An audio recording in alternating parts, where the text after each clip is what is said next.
je teški zapas i za nas i za njih. Hrali smo veoma dobre i utoku i obrani. Dneska smo hrali jako tim, každi hrač je dal nečo za tim i to je bilo veoma dobre. A tešne se na subotu, teraz mi máme prednost domaće palubovke, tak chcem da bude vela ljudi, da bude dobra atmosfera i da vyhnemo majstorstvo. Mi smo tým majstori. Myslím, že dnes sme dokázali, prečo sme skončili na prvom mieste a že právom si zaslúžime ten posledný zápas. A myslím, že už nám moc ľudí ani neverilo. Ja, Kruno, možno hráči sme boli poslední a tých pár fanúškov, ktorí s nami vycestovalo, pretože už bolo aj na zápase doma s Komárnou vidieť, že prišlo menej ľudí.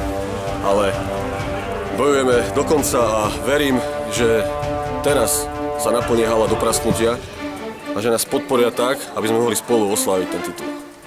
No, musím sa priznať, Prievidza bola o niečo lepšia ako my. To bol fakt výborný bojovný zápas, patriaci sa v finále slovenskej ligy.